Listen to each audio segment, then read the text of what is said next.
Olá pessoal, aqui de volta, aula 3.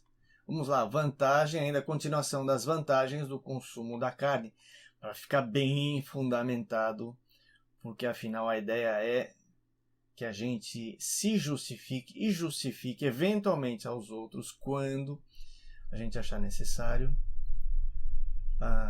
da mudança de estilo de vida de hoje para sempre. Vamos lá, outra grande vantagem das carnes ou da proteína animal, elas não possuem antinutrientes, toxinas, que são venenos. A gente podia ter aprendido isso na aula de biologia, né? No primário. Se a gente só tivesse aprendido isso, ia ter sido muito mais útil do que aprender um montão de coisa desnecessária. Bastaria ter aprendido. Aliás, eu não lembro de com que idade a gente começou a ouvir sobre antinutrientes. Eu acho que muita gente não ouviu até recentemente antinutrientes, que são justamente os venenos que sempre existiram no reino vegetal. Todos os vegetais possuem antinutrientes. A proteína animal não possui antinutrientes. As carnes, todas elas, bem como os ovos, não possuem estas toxinas. Antinutrientes são a defesa química destes seres imóveis presos à terra. Os antinutrientes mais conhecidos são os ácidos fíticos, presentes no arroz, lectina no feijão e o glúten no trigo. Não imaginamos quão mal eles nos têm feito no longo prazo. Uma forma de suas ações deletérias consiste em se acoplar aos sais. Acoplar é o seguinte, bom, já vou explicar em seguida.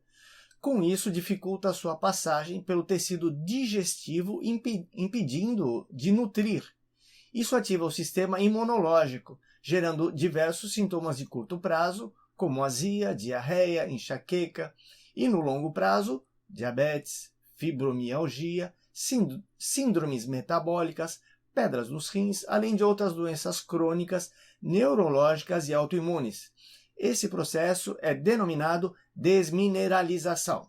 Uma vez que os sais minerais não conseguem penetrar o tecido digestivo, é por isso que o processo é chamado desmineralização, ou seja, a gente não consegue efetuar a mineralização metabólica devida. O que é o acoplamento? É o seguinte, aqui imagina que isso aqui é um sal mineral, e aí vem o glúten e ele cola, ele se acopla a esse sal e aumenta o volume. Aumentando o volume, ele não passa, ele fica muito gordinho para passar pelos poros do tecido das microvilosidades, tá? Isso é aquele tecido epitelial que recobre o intestino, recobre o estômago, enfim, toda aquela mucosa interna que a gente tem. E o sal mineral não passa pelo efeito do glúten, tá? Então o que acontece? Ele vai embora para as fezes. Acontece que existem sensores que percebem essa dificuldade e é por isso que ativa o sistema imunológico. Por isso que você tem constipação, que é o quê? O seu intestino ele começa a segurar mais o alimento dentro do seu sistema intestinal, tentando extrair mais bagaço da cana. Em vão, não consegue, mas ele tenta. Ou, ao contrário, ele entende porque dá confusão metabólica sim. Tá? São neurônios, como se fossem neurônios pensantes. Como ele não entende como defender melhor o nosso organismo, ou ele segura mais, é como você segurasse o seu inimigo no seu campo de batalha e disparasse mais tiro nele para ver se ele morre. Mas ele não morre, ele está lá. Ou, ao contrário, você abre a porta e assusta ele para que ele saia o mais rápido possível. Abre a porta do forte para que ele saia o mais rápido possível. Isso é diarreia, tá bom? Então ele tem essas duas ações básicas. Mas enfim, ele entende que é inimigo. E só que o que você não entende é que você está colocando o inimigo dentro do seu corpo. O outro efeito comum é o do intestino produzir muco defensivo ao entrar em contato com alguns antinutrientes. Deixa eu só voltar a falar do glúten, gente.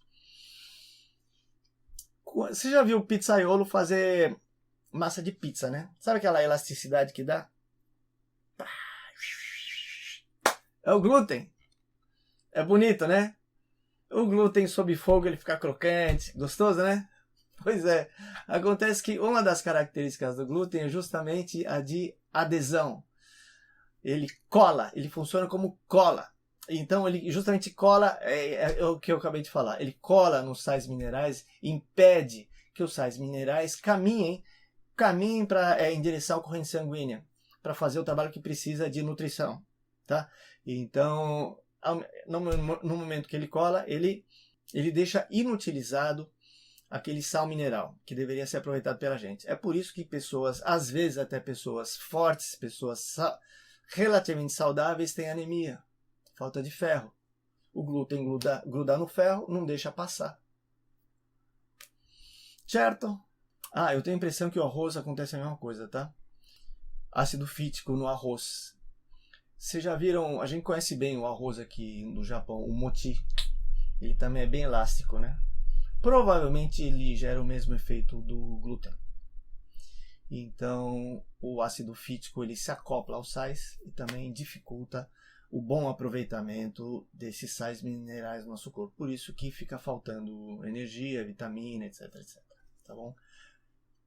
O japonês, em particular, pela história dele, de longa data de evitar a proteína animal e ter uma certa crença de que alimentos como arroz eram sagrados pela religião budista, então os asiáticos, de um modo geral, por causa dessa influência e por causa dessa transmissão de conhecimento do plantio do arroz, eles aprenderam a digerir um pouquinho melhor o arroz. O sistema gastrointestinal do oriental está um pouquinho mais habituado a digerir arroz, assim como o ocidental está um pouquinho mais habituado a digerir leite e derivados. Tá?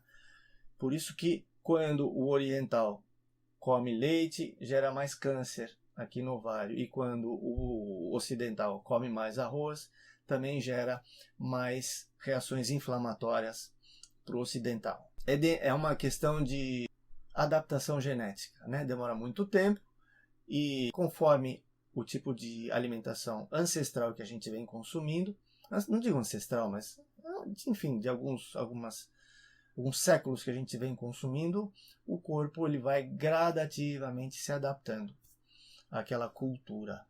O outro efeito comum é o do intestino produzir muco defensivo ao entrar em contato com alguns antinutrientes, assim como a coriza nasal, em relação aos agentes estranhos vindo de fora. O muco forma uma camada isolante como uma capa plástica, que impede qualquer coisa de atravessar a mucosa atingindo a corrente sanguínea. Mas com isso acaba impedindo também que coisas boas como os sais minerais e os bons nutrientes sejam absorvidos. É outra forma de desmineralização. Então, enquanto no processo anterior havia um acoplamento, ou seja, o elemento estranho se unia ao sal mineral, agora é diferente. Esse elemento estranho, ele recebe uma informação neurológica de que aquilo é estranho ao corpo e não é desejável. Então, por uma questão de defesa, os nossos tecidos epiteliais, os nossos tecidos da mucosa interna do sistema intestinal, começam a produzir muco, assim como a gente produz muco aqui pelo nariz, tá?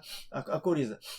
Esse muco ele forma uma camada, como se fosse uma camada plástica protetora, ou seja, esses agentes inimigos, eles têm dificuldade, é como se fosse uma areia movediça, uma cola pegajosa, ele fica aí, ele não consegue atravessar essa camada de tecido para chegar até a corrente sanguínea. Então é uma forma de defesa, tá? Então seria positivo. Só que ao mesmo tempo ele impede o agente inimigo, mas também ele impede as coisas boas de entrar. Então essa é outra forma de desmineralização. Aqui aumento de